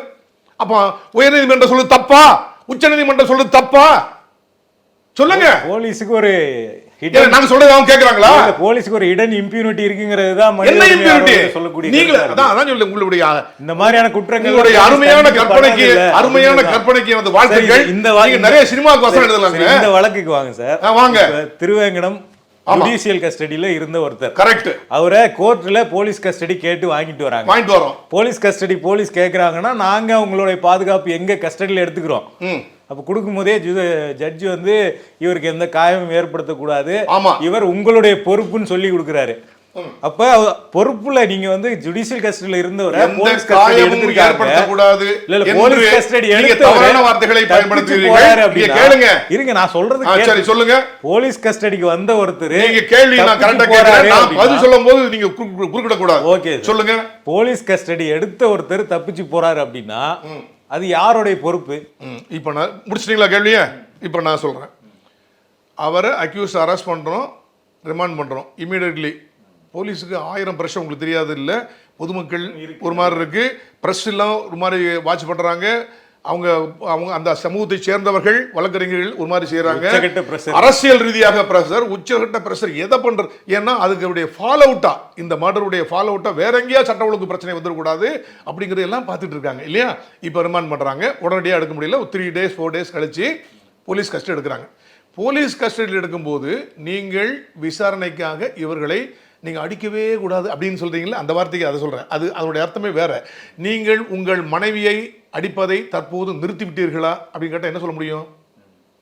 உங்கள் மனைவியை அடிப்பதை நீங்கள் நிறுத்திவிட்டீர்களா அப்படின்னா என்ன அர்த்தம்? ஆம் இல்லை சொல்லுங்க, ஒரு பதில் சொல்லுங்களேன். அப்படி சொல்ல முடியாதுல்ல. சொல்ல முடியாது. அதே மாதிரி தான் நீங்கள் கேட்ட பதில் சொல்ல முடியாது. ஆம் நிறுத்தி விட்டேன்னா முன்னாடி அடிச்சுட்டு இருந்தேன்னா, இல்லைன்னா இப்போ அடிச்சுட்டே இருக்கேன் நான் இப்போ, அப்படி தானே வரும். அது மாதிரி தான் நீங்கள் கேள்வி கேட்குறீங்க. ரொம்ப திறமையாக கேள்வி கேட்குறீங்க, உங்களுக்கு வாழ்த்துக்கள். அவரை போலீஸ் கஸ்டடியில் நீங்கள் துன்புறுத்தக்கூடாது, அவருக்கு வேண்டிய சாப்பாடெல்லாம் வச்சுக்கணும், மருத்துவ வசதிகள்லாம் கேட்டால் பண்ணி தரணும் என்று சொல்லி உங்களுக்கு 5 நாள் கஸ்டடியும் கொடுப்பாங்க. 167 சிஆர்பிசியில், இப்போ 187 பிஎன்எஸ்எஸ்ல, பாரதிய நகர சுரக்ஷா சங்கீதால. அப்படி எடுக்கக்கூடிய கஸ்டடி எடுக்கக்கூடிய அந்த நபரை உடனடியாக முதலில் மருத்துவமனைக்கு கொண்டு சென்று இவர் உடம்புல எந்த காயம் இல்லை, இவருக்கு வேற எதுவும் பிரச்சனை இல்லை என்று சொல்லி சர்டிஃபிகேட் நாங்கள் வாங்கணும். சரிதானா? முதல்ல அஃபிட் கொடுக்கணும். நாங்கள் துன்புறுத்த மாட்டோம், விசாரிப்போம், துன்புறுத்தி வாக்குமூலம் பெற மாட்டோம் என்று சொல்லி காவல்துறைக்கு வந்த பிறகு விசாரிக்கிறாங்க. அப்போ அவர் சொல்றாரு எல்லாம் இந்த மாதிரி. அவர் வந்து நீங்க முதல்ல சரண்டர் சொல்லிட்டே இருந்தீங்க. போலீஸ் ரெக்கார்டில் நோ சரண்டர், நத்திங். நீங்க பார்க்கல, நான் பார்க்கல, ரெக்கார்டு தான் பேசும். நாளைக்கு நீதிமன்றத்தில் எதிரி டிஃபென்ஸ் லாயர் வேணா உங்க கோர்ட்டில் போய் இல்லை அவர் சரண்டர் தான் ஆனாரு அப்படின்னு சொல்லட்டும், ப்ரூவ் பண்ணட்டும், அது வேற விஷயம். அது நான் வந்து பதில் போக வேண்டாம். இப்போ கொண்டு போறாங்க. சரிதானே? கொண்டு போறாங்க. ஒரு இடத்துல போகும்போது அவரை அந்த புழலில் ஒரு இடத்துல போய், இந்த இடத்தில் நான் வெப்பன், மர்டருக்கு யூஸ் பண்ண வெப்பன், அந்த என்னுடைய பழைய கை துப்பாக்கி, ஒரு கள்ள துப்பாக்கி, இதெல்லாம் வச்சுருந்தோம். ஏன்னா அந்த ஒரு கேஸ் இல்லை அவருக்கு, மர்டர் கேஸே 6-7 கேஸ் மர்டர் கேஸு, நிறைய கேஸ், மொத்தம் 30-40 கேஸுக்கு மேலே நிறைய ப்ரீவியஸ் கேஸ் இருக்குது. இந்த கேஸில் முக்கியமான A3 அவர் தான் முதல் வெட்டினாருன்னு நீங்கள் கூட சொல்லியிருப்பீங்க, டிவியில் கூட பார்த்துருப்பீங்க. நீங்கள் எடுத்துகிட்டு போகும்போது அவருக்கு மனநிலை எப்படி இருந்து தெரியாது.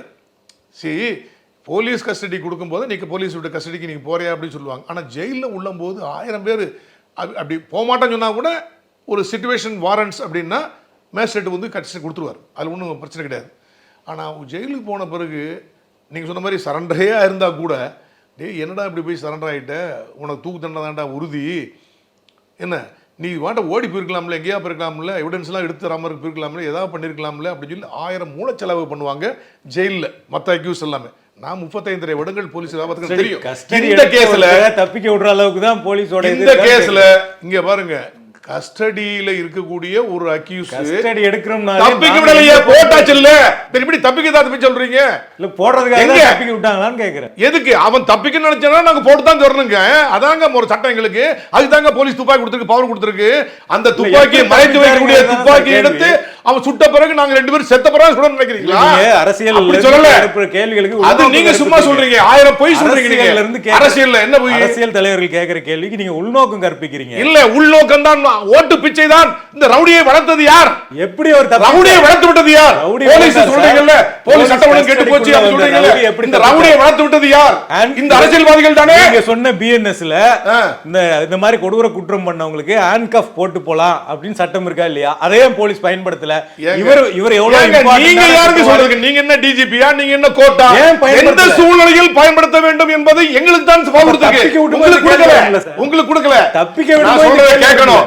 இதே பிஎன்எஸ்எஸ்ல அந்த 30 இதுல வந்து 43ல அரெஸ்ட் பண்ணும்போது முன்னாடி வந்து அவன் தப்பிக்க விடலைங்க, கையோட தான் கூட்டு போறோம். எல்லாரும் நீங்க 1000 கதை சொல்றீங்க சார். நான் சினிமா எடுக்கலாம் சொன்னேன் உங்களை. அவர் எப்படி சார் தப்பிச்சாரு? அவர் எப்படி ஆயுதம் எடுப்பாரு? நாங்க சொல்றோம், நீங்க சொல்லக்கூடாது. ஜுடிஷியல் மேஜிஸ்ட்ரேட் சொல்லட்டும், உயர்நீதிமன்றம் உண்மையில் இவங்க தப்பல, இவங்க தப்பாம சொல்லட்டும். சமூகத்துல நீங்க அதான் கதையா பேசுங்கன்னு சொன்னானே, உண்மை இல்லை கதைங்கிறேன். கேள்வி எழுப்புறோம், கதையை சொல்லல. கதை தான் சார், இது கதை தான் சார், அலிகேஷன் சார். உங்களுக்கு பிடிக்கல, போலீஸை பிடிக்கல, நீங்க தேவையில்லாம சொல்றீங்க. தப்பித்தார்கள், அவன் வந்து தப்பிக்க முயற்சி பண்ணி துப்பாக்கி சுட ட்ரை பண்றதுக்கு முன்னாடி விட்டனா சுற்றுவான் என்று ஒரு அப்ரஹென்ஷன் வரும்போது நான் சுட்டேன் என்று இன்ஸ்பெக்டர் வாக்குமூலம் கொடுத்தார். அது இல்லை என்பதை நீங்க சொல்ல முடியாது. கொடூரமான குற்றவாளின்னு உங்களுக்கு தெரியும்ல. ஆமா, அவரை தப்பிக்க விடுற அளவுக்கு எப்படி வந்து கைவிலங்கு இடணும் என்று கட்டாயம் இல்லை சார். போலீஸ் ஆபீசர் அந்த நீங்க சட்டத்தை தெரியாது, கொடூரமான குற்றவாளின்னு தெரிஞ்சுதானே சார் கஸ்டடி. நான் சொல்றது கேளுங்க சார், கொஞ்சம் தப்பிச்சு போய் தெரியும். ஏன் தெரியும்? நீங்க தான் சொன்னீங்கல்ல, நீங்க தான் நீங்க தான் சொன்னீங்க பொதுவான சரண்டர் குற்றவாளி, அவருக்கு இவ்வளவு சொன்னீங்க, history நீங்க தான் சொன்னீங்க அவனே வந்து சரண்டர் ஆயிட்டான்னு சொன்னீங்க. அவருக்கு இவ்வளவு ஹிஸ்டரி இருக்கு நீங்க தான் சொன்னீங்க ஆமா, கொடூரமான குற்றவாளின்னு. அப்ப அவரை கஸ்டடி ஏங்க நீங்க தான் கேட்டீங்க. எல்லாத்துக்கும் போட வேண்டிய அவசியம் இல்லைங்க. நாளைக்கு போட்டாலும் நீங்க தான் ஏன் எல்லாத்துக்கும் போடுறீங்க சொல்லுவீங்க. அப்ப இந்த மாதிரி கேள்வி ஏங்க, எங்களுக்கு அதிகாரம் கொடுத்திருக்கீங்க சட்டத்துல. உண்மையான பின்னாடி இருந்து இயக்குனர் யார்? இல்ல. அவரை மறைக்கிறதுக்காக நான் நீங்க பேசுறேன், போட்டீங்களா? நீங்க கேள்வி மட்டும் கேட்டுட்டு இருக்கீங்களா? நீங்க கேள்வியே கேட்டதா நீங்களே கேள்வி கேட்டுட்டு சொல்லுங்க சார், பதில் சொல்லுங்க. நான் சொல்றது பதில் கேட்கணும். முதல்ல கேட்காம சொன்னோம்னா சொல்லுங்க சார். நீங்க அல்டீரியர் மோட்டிவ் எதையோ ஒருத்தரை போலீஸை களங்கப்படுத்த வேண்டும், இல்ல, கேள்விக்கு அல்லது ஆட்சியை நீங்க கேள்விப்படுத்த வேண்டும். கேள்விக்கு நீங்க நீங்க கேட்க விட உண்மை பதில் சொல்லவே விடல. சொல்லுங்க. நான் என்ன சொல்றேன், போலீஸுக்கு power கொடுத்திருக்குது. when the investigating officer police officers get a reasonable belief, நான் இவருக்கு போடலைன்னா இவர் தப்பித்து விடுவார், அதனால நான் போட்டே ஆகணும் என்று அவர் ஃபீல் பண்ணால் அவர் போட்டுக்கலாம் தான் அதிகாரம் கொடுத்திருக்கு. அவர் ஃபீல் பண்ணல, நாளைக்கு நீதிமன்றத்தில் அவர் பதில் சொல்லட்டும். நீங்க யாருங்க? நீங்க பிரசிடென்ட் ஆஃப் இந்தியாவா? நீங்க உச்சநீதிமன்ற தலைமை நீதிபதியா? மக்கள் ஊடகம் கேள்வி நீங்க மீடியா ட்ரையல் பண்றதுக்கு உங்களுக்கு அதிகாரம் இல்லை என்று trial சொல்லி, கிடையாது. உங்களுக்கு அதிகாரம் இல்லை என்று உச்சநீதிமன்றம் சொல்லியிருக்கு. டவுட்ஸ் யாருன்னா எழுப்பலாம். இன்னைக்கு ஜெயராஜ் பென்னிக்ஸ் ஏங்க, அந்த கேஸ்ல வந்து அவங்க கொன்னாங்கன்னு எப்படி ஏங்க கண்டுபிடிச்சாங்க? அந்த கேஸ்ல அவர்கள் பண்ணியது கொலை, அவர்கள் மேல கொலை வழக்கு போட வேண்டும் என்று பேசிய முதல் போலீஸ் ஆபீசர் நான் தாங்க. உங்களுக்கு தெரியுமா? நீங்க வீடியோ பாத்தீங்களா? சரி, இந்த நான் டிவில பேசுற பாத்தீங்களா? இதுல இப்ப தெரியாது. நான் தான் சொன்னேன், அவங்க பண்ண தப்பு என்று இருந்தால் நீதிமன்ற விசாரணையில், அந்த ஜுடிஷியல் மேஜிஸ்ட்ரேட் விசாரணையில் வந்தால் காவல்துறை நடவடிக்கை கண்டிப்பாக எடுக்கப்படும். ஆனால் இப்போ போற போக்குல இப்போ சொல்ல முடியாது. பிரிலிமினரி என்கொயரி நடந்துட்டு இருக்கு. எடுத்த உடனே நீங்க எப்படி ஜம்ப் பண்றீங்க? நீங்க அதான் FBI ல இருந்து டப்புன்னு குதிச்சீங்களான்னு கேட்டேன். சார், கஸ்டடி போலீஸ்க்கு தெரியாத தகவல் உங்களுக்கு எப்படி தெரியுது சொல்லுங்க. கஸ்டடி எடுத்து கொல்லப்படுறாருன்னா சந்தேகம் வருது இல்ல? நீங்க 1000 சந்தேகம் சொல்லிட்டாங்க, அப்படி இல்லை. சும்மா நீங்க வந்து ஒருத்தரை களங்கப்படுத்த வேண்டும் என்று சொல்லக்கூடாது. அதாவது நீங்க விசாரணை ஏதோ ஒரு சூப்பர் டிஜிபி மாதிரியும் சூப்பர் இன்வெஸ்டிகேட்டிங் ஏஜென்சி மாதிரியும் FBI ல 15 வருஷம் ஒர்க் பண்ணிட்டீங்க வந்து புதுசாக வந்து டெபுடேஷன் வந்த மாதிரியும் இப்படித்தான் நடந்தது இப்படித்தான் நீங்க சொல்லக்கூடாது. இது பிரிலிமினரி என்கொயரி, ஊடகத்தினுடைய பிரிலிமினரி என்கொயரில இன்னும் முடியவே இல்லை. விசாரணை முடியறதுக்கு முன்னாடி நீங்க எப்படி கன்க்ளூஷன் வர்றீங்க? இன்னும் இது 11 பேர் அக்யூஸ்டோட நிக்கல கேஸ். மீடியா ட்ரையல்னா என்னன்னா சார், நாங்க போய் அந்த குற்றம் சாட்டப்பட்டவர் ஆமா இவர் குற்றவாளி இல்லை, இதெல்லாம் பொய்யான குற்றவாளி, யாரையோ தப்பிக்கிறதுக்கு கொள்றீங்கன்னா இதான் மீடியா ட்ரையல். நாங்க விசாரணை நடத்தினாதான் மீடியா ட்ரையல். அப்படி இல்ல. பொதுமக்கள் மத்தியில கேள்வி எழுப்புறது, அரசாங்கத்தை கேள்வி எழுப்புறது, நிர்வாகத்தை நீங்க கேள்வி எழுப்புறது மீடியா இப்போ ட்ரையல் பண்ற கிடையாது. இந்த இடையில இப்படி எல்லாம் நீங்க இடைச்செருகல் பண்ணுகிறது இன்வெஸ்டிகேஷனை பாதிக்கும். குற்றம் பொதுமக்கள் சாட்டப்பட்ட- மத்தியில் சார், ஒரு தேவையில்லாத ஒரு அபிப்பிராயத்தை ஏற்படுத்தும். அதுல இன்வெஸ்டிகேஷன் ஒண்ணும் சந்தேகமே கிடையாது. குற்றம் சாட்டப்பட்டவர்களை மீடியா போய் விசாரிச்சாதான் மீடியா ட்ரையல். ஏங்க அதுதானங்க பண்ணிட்டு இருக்கீங்க. பொதுமக்கள் எல்லாத்தையும் ஸ்டேட்மென்ட் ரெக்கார்ட் பண்ணி நீங்க போட்டு இருக்கீங்க, கதை சந்தேகம் எழுதுறீங்க. எப்படி சார் கேள்வி? இப்போ நான் பேசுறேன் அப்படின்னா ஒரு எக்ஸ் போலீஸ் ஊடகத்துடைய வேலையே அதான் ஒரு சார். நிமிஷம் பொறுங்க. ஊடகத்தை பொய்யா எழுதுறது உங்க வேலையா? சந்தேகத்தை எழுப்புறதுதான் சந்தேகத்தை பொய்யா சொல்றதா வேலையா? பொய்யின் நீங்க பொதுமக்கள் மத்தியில் பயத்தை ஏற்படுத்துதான் உங்க வேலையா? பொய்யின் நிரூபிக்கப்பட்டு பொறுப்பான ஊடகமா இருங்க. பொறுப்பான ஊடகமாக நிரூபிக்கப்பட்டுச்சா எப்படி சொல்லுங்க. நடந்தது வழக்கு அப்படின்னு இல்ல சார், ஒரு நீங்க தான் 15 சொன்னீங்க. நாள் 20 நாள் விசாரிச்சு உண்மை வரட்டும், அப்புறம் சொல்லுங்க. எடுத்த உடனே முத நாள் ஒரு வாரம் கூட முடிக்க முடியாது. இதுதாங்க இதுதாங்க இதுதாங்க எப்படி சொல்ல முடியும்? கவர்மெண்டோட மீடியா போதும் சார். எப்படி உண்மை வந்ததுக்கு அப்புறம் சொல்றதுக்கு கவர்மெண்டோட பிரஸ் ரிலீஸ் போதும். என்னது? மீடியாவுக்கு என்ன வேலை இருக்கு? உண்மை வந்ததுக்கு அப்புறம் சொல்றது. அப்ப என்ன வேணா பொய்யா எழுதலாம். உண்மை மறைக்கப்படுதுன்னா அது உங்க டிஆர்பி ரேட்டுக்காக வேண்டி உங்க டிஆர்பி ரேட்டுக்காக வேண்டி மறைக்கப்படக்கூடாது சார். அப்படி இல்ல, அப்படிலாம் இல்ல. சமூகத்துல உண்மையை ஏங்க, மறைக்க உண்மையை மறைக்க முடியாதுங்க. மறைஞ்சானா உயர்நீதிமன்றம் உச்சநீதிமன்றம் சும்மா இருக்காதுங்க. இப்பெல்லாம் வந்து எல்லாருக்கும் ரைட்ஸ் தெரியுங்க. எத்தனை கஸ்டோடியல் டெத்ல இது வரைக்கும் நீதி கிடைச்சிருக்குன்னு நினைக்கிறீங்க? நான் தான் கேட்டேன். இப்ப கேள்வியை மாத்துறீங்க. இத்தனை கஸ்டோடியத்து நீங்க போய் தானே சொன்னீங்க அப்படின்னு சொன்னீங்க. உயர்நீதிமன்றமும் உச்சநீதிமன்றமும் இத்தனை கஸ்டோடி நடந்த அத்தனையும் உண்மைதான். இதுல போலீஸ் அத்துமீறல டிராப்னு தான் சொல்லிருக்காங்க. அப்ப என்ன அர்த்தம்? உயர்நீதிமன்றம் தவறி விட்டு போய் சொல்லிருக்கீங்களா? நீங்க சொல்ல வர்றீங்களா? நான் அப்படி சொல்ல வரல. அப்ப என்ன அர்த்தம்? உண்மைகளை மறைக்கிறதுக்கான வேலை சமூகத்தில் நடந்துகிட்டே இருக்கு. சமூகத்துல நீங்க மறைச்சிங்களா? ஏதாவது போலீஸ் மறைக்கலையே, உயர்நீதிமன்றம் அப்படி சொல்லலையே, உச்சநீதிமன்றம் அப்படி சொல்லலையே. ஏதாவது ஒரு கேஸ்ல எஸ் அந்த கேஸ் நீங்க சொன்னீங்களே ஜெயராஜ் பெனிட், அது வந்து இந்த கஸ்டோடியல் இல்ல, அது டெலிபரேட்டா தூக்கிட்டு வந்து அடிச்சு பண்ணாங்க. அது வேற மர்டர். முடியாம நடக்கிற வழக்கு எவ்வளவு இருக்கு, அது வேற. இந்த நீங்க சொல்ற 100 மர்டர்ல 100 என்கவுண்டர்ல என்னைக்காவது ஏதாவது ஒரு உயர்நீதிமன்றம் எஸ் இதுல வந்து போலீஸ் அட்டூழியம் பண்ணிட்டாங்க, இஸ் மர்டர், திருநாட்டுல போடுங்க சொன்னாங்களா? சொல்லல சார். அதனால நீங்க வாட்ட நீங்க யூ ஆர் அட் லிபர்ட்டி. நான் உங்க பாயிண்ட்டுக்கே வரேன். நீங்க பிரஸ் உங்களுக்கு வானளாவிய அதிகாரம் உண்டு. வானளாவிய எந்த பொய் வேணாலும் சொல்லலாம், மக்களுக்கு- எப்படி விமர்சனமும் செய்யலாம், யார் மேலேயும் நீங்கள் வந்து குற்றம் சொல்லலாம். நீங்க பிரஸ்ஸுக்கு தனி அதிகாரம்லாம் கிடையாது. குற்றத்தை யாரும் மறைக்க முடியாது, குற்றத்தை நாங்கள் வெளிக்கொணர்கிறோம் என்ற போர்வையில் நீங்க என்ன பொய் சொன்னாலும் என்ன கற்பனை எழுதினாலும் ஒன்னும் ஆக போறது இல்ல. Very good. பொய்னா நீங்க மீடியா மேல நடவடிக்கை நான் எடுங்க. சொல்றேனே, பொய்யும் சொல்றேனே. பொய்னா நடவடிக்கை எடுங்க. வரட்டும், விசாரணை வரட்டும். மீடியா மேல பொய் சார், சொல்றாங்க, விசாரணை வழக்கு வரட்டும் போடுங்க. சார். நீங்க எப்படி முதல்ல ஜம்ப் பண்ணுவீங்க? இப்போ ஒரு நீதிபதி கூட, ஒரு நீதிமன்றம் கூட, உயர் நீதிமன்றம் கூட எங்க போலீசார் பொய்யான அக்யூஸ் சொல்ல முடியாதுங்க. போலீஸ் கஸ்டடி தரனாலே இந்த 8 பேரை 11 பேரை போலீஸ் ஸ்டேஷன்ல கோர்ட்ல போய் ஆஜர்படுத்தி எங்களுக்கு போலீஸ் கஸ்டடி வேண்டும் என்று சொன்னாலே அவங்க தான் பிரைமா ஃபேசி உண்மையான அக்யூஸ்டு என்று ரீசனபிள் மீன்ஸ் இருந்து, மெட்டீரியல் எவிடன்ஸ் இருந்து அவங்க சாட்டிஸ்ஃபை பண்ணா மட்டும்தாங்க கஸ்டடி தர முடியும். மினிமம் அந்த கேரண்டீடு எவிடன்ஸ் இல்லைன்னா கஸ்டடியே தர முடியாதுங்க. அப்ப அது பொய்ங்களா? அந்த நீதிபதி அந்த குற்றவியல் நடுவர் கொடுத்த பொய் சொல்றீங்களா? கஸ்டடி கொடுத்து நீதிபதி கேள்வி எழுப்புவாரு. அது ஒண்ணு நம்ம எழுப்புறது இல்ல, கொடுக்க மாட்டாங்க. எவிடன்ஸ் இல்ல, இது பொய்யா இருக்குது, நீங்க கொடுத்த எவிடன்ஸ் இல்ல, ஒண்ணு இல்ல, சும்மா ஹேசியமா கொடுக்குறீங்கன்னா அவர் கஸ்டடியே கொடுக்க மாட்டாருங்க. அப்ப கஸ்டடி கொடுத்தாருன்னு சொன்னா அவருக்கு ஒண்ணு தெரியல அல்லது தப்பா கொடுத்தாரு சொல்ல வரீங்களா? இல்ல இந்த இன்சிடென்ட்ல இனிமே அந்த கஸ்டடி கொடுத்த நீதிபதி கேள்வி எழுப்புவாரு, அதுக்கு காவல்துறை பதில் சொல்லுவாங்க. அது எடுத்து ஆமாங்க, சொல்லித்தாங்க ஆகணும். ஏங்க இன்னைக்கு ரொம்ப கேர்ஃபுல்லா போய் இந்த கேட்டகரி கிட்ட ப்ரொடியூஸ் பண்ணுங்க தானே உங்க ஆர்டர் கொடுத்தேன், ஏங்க இப்படி தப்பு நடந்தது என்று சொல்லி எழுதலாம், கேட்கலாம், விசாரிக்கலாம். அந்த ஜூரிஸ்டிக்ஷன் மேஜிஸ்ட்ரேட் கோர்ட்ல யார் விசாரிச்சாங்களோ அவங்களுடைய அறிக்கை என்னன்னு சொல்லி பண்ணலாம். டாக்டர் ஒரு டாக்டர் 2 டாக்டர் இருப்பாங்க, வீடியோ பண்ணுவாங்க.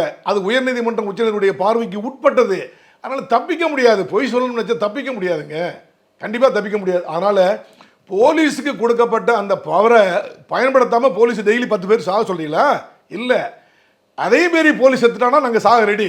ஆனால் சட்டம் ஒழுங்கு நிலைநாட்டுவதற்கு எக்ஸப்ஷனல் சர்க்கம்ஸ்டன்சஸ்ல எவ்வளவு கேஸ் நடக்குது உங்களுக்கு தெரியாது இல்ல? இல்ல சட்டம் ஒழுங்கு நிலைநாட்டத்துக்கு நிறைய என்கவுண்டர் இல்ல இந்த மாதிரி சுடுறது இந்த மாதிரி நடந்திருக்கு இல்லைங்களா? ஆனா இதனால அந்த குற்றங்கள் குறையுதுன்னு நினைக்கிறீங்களா? என்ன நாங்க வந்து என்கவுண்டர் பண்ணி தான் குற்றத்தை குறைக்கிறோம்னு சொன்னோமா? நீங்க தானே உங்க வாயில இருந்தாலும் சொல்றீங்க, நாங்க அப்படி சொல்லல. இது வந்து திடீரென்று நடைபெற்ற ஒரு சம்பவம், எதிர்பாராக நடைபெற்ற சம்பவம், உயிரை தற்காத்துக் கொள்வதற்காக நடைபெற்ற ஒரு சம்பவம். அங்கொன்று இங்கே ஒன்றுமாக. இப்போ ஒரு 10 நாளைக்கு முன்னாடி திருச்சியில் புதுக்கோட்டை பக்கத்தில் ஏதாவது துறை யாரையோ ஒரு ஆளை சொன்னாங்க, இங்கே சொன்னாங்க. இப்போ ஏதாவது ஒரு 2-3 மாசத்துக்குள்ள ஏதாவது எதிர்பார்த்தீங்களா? அது வேற கேஸ் சார். அதுல வந்து நீங்க தேடி போறீங்க, அப்ப நடக்கிறதுங்கிறது வேற. அந்த சிச்சுவேஷன் அந்த கேஸ்ல அப்படி இருந்து, இந்த சிச்சுவேஷன் இந்த கேஸ்ல அப்படி இருக்கு. கஸ்டடி எடுத்து வந்திருக்கீங்க சார். இந்த கேஸ்ல நீங்க 1000 கேள்வி எழுப்புங்க சார், 1000 கேள்வி எழுப்ப. மக்கள் கோபத்தை தணிக்கிறதுக்காக மக்கள்லாம் ஒன்னும் கோபத்துல ஒண்ணும் படல. ஏங்க என்ன மேட்டருங்க, என்ன மோட்டிவிங்க, என்ன மக்கள் கோபப்பட்டாங்க? ஒரு அந்த சமூகத்தை சேர்ந்தவர்கள், அவர்களால் பலனடைந்தவர்கள். முதலமைச்சர் மக்கள் கோபப்படாமலா பதில் சொல்றாரு. முதலமைச்சர் சட்ட ஒழுங்கை நிலைநாட்டுவதற்கு அவர் தாங்க தலைமை பொறுப்பு. அப்ப நீங்க கேள்வி கேட்டீங்க, யாராவது எதிர்க்கட்சி தலைவர் நான் பேசுற மாதிரி அவர் பேச முடியாது, எல்லா கொலைகளுக்கும் நாம் பேசுற மாதிரி அவர் பேச முடியாது. மாண்புமிகு முதலமைச்சர் அவர்கள் சட்டத்தை நிலைநாட்டக்கூடிய தலைமை பொறுப்பில் இருக்க போது யாரு ஏதாவது சொன்னா கூட அவர் வந்து இல்லை இப்படி நடந்திருக்கு அப்படின்னு அறிக்கை சொல்வார். அவர் கூட எடுத்தேன் குதித்தேன் என்று கவிழ்த்தேன் என்று சொல்லி சொல்ல முடியாது. விசாரணை நடந்து வருகிறது. முறைப்படி அனைத்து குற்றவாளிகளும் கைது செய்யப்படுவார்கள், சட்டத்தின் முன் நிறுத்தப்படுவார்கள், அவர்களுக்கு நீதி கிடைக்கும். எப்படிதானே சொன்னார் அவரு? நான் பொய்யான அக்யூஸ் பிடிச்சி உள்ள போட்டுருங்க சொன்னாரா? இல்லையே. அப்புறம் ஏன் நீங்க குதிக்கிறீங்க, ஜம்ப் பண்றீங்க? இவங்க பொய் எல்லாம் பொய் எல்லாம் பிடிக்கிறதெல்லாம் பொய், பொதுமக்கள் இந்த சம்பவத்தை வைத்து குளிகாய வேண்டாம். இந்த சம்பவத்தை வைத்து பொதுமக்கள் எல்லாம் வீதியில் அப்படியே ரோட் கதவை பூட்டிட்டு வீட்டுக்குள்ளேயே இருக்காங்க, வெளியே வரல, கொந்தளிச்சு போயிட்டாங்க, பயந்து போயிட்டாங்கன்னு சொல்லாதீங்க. மக்களிடம் ஒரு அதிருப்தி இருக்குது, அதுக்கு தான் முதலமைச்சர் பதில் சொல்றாரு. இல்ல நீங்க சொல்றீங்க. அதாவது இந்த என்கவுண்டர் என்பது நீங்க உங்க பார்வையில நீங்க சொல்றீங்க இல்லையா, இது கொலை அல்லது போலீஸ் அசட்டியாக இருந்து கொண்டு விட்டார்கள் தேவையில்லாம இருக்குமோங்கிற சந்தேகத்தை தான் எழுப்பும். ஆமா, நீங்க இப்படி சந்தேகம், உங்க சந்தேகம் உண்மையிலே சந்தேகம் இல்லாமே நீங்க சொன்னா கூட பொதுமக்களில் 80 பேர் வரவேற்கிறாங்க. அதுக்காண்டி நாங்க போலீஸ் கொலை செய்ய முடியாதுங்க. அதுதான் காரணம் செய்ய முடியாதுங்க. மக்கள் வரவேற்கிறாங்க, மக்கள் அமைதி ஆயிடுவாங்கிறது தான் ரீசன். அதெல்லாம் கிடையாது. நான் சொல்றது என்னன்னா, அப்படியே நினைத்தால் கூட அதுக்காண்டி பண்ண முடியாதுங்க. பாப்புலர் ஒப்பீனியன் இப்படி இருக்குன்னு பண்ணோம்னா, நான் ஹைதராபாத் கேஸ் சொன்னது நடந்தது, அப்படி அது உள்ள போனாங்கல்ல, ஜெயில் போவாங்கல்ல, அத மாதிரி இவர்ல தப்பு பண்ணாங்கன்னா ஜெயில் போய் தான் ஆகணும். அதை இப்ப சொல்லாதீங்கன்னு தான் சொன்னேன். என்கொயரி முறைப்படி நடைபெற்று வருகிறது. இப்ப இந்த கேஸ் நடந்து 1 வாரம் இருக்கும். போலீஸ் விசாரணை பண்ணிட்டே இருக்காங்க. நீங்கள் எல்லாரும் நீங்கள் அப்படியே வாட்ச் பண்ணிட்டு கண்ணில் விளக்கண்ணை போட்டு வாட்ச் பண்ணுறனால இன்னமும் இவங்க கேர்ஃபுல்லாக தப்பிக்கவே முடியாது, போலீஸ் வந்து மறைக்கவே முடியாது, எதையுமே பண்ணிட்டு இருக்கீங்க. ஜுடிஷியல் மேஜிஸ்ட்ரேட் என்கொயரி வந்தாச்சு, அவங்க விசாரணை பண்ணி அவங்க என்னன்னு சொல்லட்டும். அதில் ஒரு டவுட்டு சொல்லி எதாவது பண்ணி எதாவது வந்தாலே யாராவது ஒருத்தர் கண்டிப்பாக ரிட்டு போடுவாங்க. இப்போ கூட நேற்று நீங்கள் ப்ரெஸ்லாம் பார்த்துருப்பீங்க, ஆம்ஸ்டாம் அவர்களுடைய மனைவி வந்து கவர்னர் அவர்களை போய் பார்த்து எங்களுக்கு சிபிஐ என்கொயரி வேணும் அப்படின்னு கேட்குறாங்கன்னு சொன்னாங்க. சிபிஐ என்கொயரி வைக்கணும் அந்த அம்மா கேட்கலாம், அது பாதிக்கப்பட்டிருந்தது, போலீஸ் சரியாக பண்ணலை அப்படின்னா அது அவங்களுடைய ரைட், கண்டிப்பாக இஸ் அ விக்டிம், அது நக்ரிவ், கண்டிப்பாக அவங்க கேட்குறதுக்கு. ஆனால் கவர்னருக்கு சிபிஐ என்கொயரிக்கு ஆர்டர் பண்ணுறதுக்கு அதிகாரம் இல்லை. ஏன் மத்திய உள்துறை அமைச்சர் அமித்ஷா அவர்களுடைய அலுவலகம் சென்று அவர்கிட்டயே ஒரு பெட்டிஷன் கொடுத்தா கூட சிபிஐ என்கொயரி ஆர்டர் பண்ணுறதுக்கு அவருக்கு அதிகாரம் இல்லை. பிரைம் மினிஸ்டர் திரு மோடிஜி அவர்களிடம் போய் பெட்டிஷன் கொடுத்தா கூட சிபிஐ என்கொயரி ஆர்டர் பண்ணுறதுக்கு பிரைம் மினிஸ்டருக்கும் அதிகாரம் இல்லை. செக்ஷன் 6 ஆஃப், அதாவது டெல்லி போலீஸ் எஸ்டாப்ளிஷ்மெண்ட் ஆக்ட் 1967 என்று ஒரு சட்டத்தை கொண்டு வந்தார்கள். எதற்கு? யூனியன் பிரதேசங்களில் மத்திய அரசு ஊழியர்கள் பணிபுரிவாங்க இல்லையா, யூனியன் டெரிட்டரிஸ், அவங்க லஞ்சம் வாங்கினா, அவங்க வேற குற்ற செயல்களில் ஈடுபட்டால் அவர்கள் மீது வழக்கு போடுவதற்காக வேண்டி அதுக்கப்புறம் அதை கொஞ்சம் என்லார்ஜ் பண்ணி அந்த ஏரியாவில் அந்த யூனியன் பிரதேசங்களில் மத்திய ஆட்சி உள்ள, நேரடி ஆட்சி உள்ள யூனியன் பிரதேசங்களில் எக்கனாமிக் அஃபென்சஸ் நடந்தது அப்படின்னா விசாரிக்கலாம்னு சொல்லி தான் அந்த ஆக்ட் கொண்டு வந்தாங்க. அதில் அப்படின்னா தமிழ்நாட்டில் மத்திய அரசு ஊழியர்கள்லாம் இருக்காங்க இல்லையா, அவங்க மேலே ஆக்ஷன் எடுக்க முடியுமா? அவங்க வந்துன்னா பண்ண முடியாது. அப்போ section 6 of Delhi police establishment ஆக்டில் அந்த மாநில முதலமைச்சர் எல்லாருமே வந்து எங்களுக்கு கன்சர்ன் கொடுக்க, ஜெனரல் கன்சர்ன், எங்கள் ஊழியர் தானே, மத்திய அரசு ஊழியர் தானே, மத்திய அரசு அமைப்பு தானே, பேங்க்னா எங்கள் மத்திய அரசாங்க அமைப்பு தானே அப்படின்னு கேட்கும்போது எல்லா முதலமைச்சர்களும் ஜெனரல் பவர் ஆஃப் கன்சர்ன்ட்டு கொடுத்தாங்க. சமீபத்தில் ஒரு 1.5 வருஷத்துக்கு முன்னாடி ஒரு 5 முதலமைச்சர்கள் வித்ரா பண்ணிட்டாங்க, நீக்கல, நாங்கள் திரும்ப பெற்றுக்கொண்டோம் என்று சொல்லிவிட்டார்கள். அப்போ திரும்ப பெற்றுக்கொண்டோம் என்று சொன்னா கன்சென்ட் இல்லைன்னா இவங்க யாரும் இவங்களாம் உத்தரவு போடவே முடியாது. நம்ம தமிழ்நாடு முதலமைச்சர் அவர்கள் எங்ககிட்ட பயம் இல்லைங்க, சரியாக தான் பண்ணுறோம், எங்கள் சிபிஐ பண்ணால் பண்ணுங்க அப்படின்னு அவராக கொடுத்தோன்னா சிபிஐ பண்ணலாம்.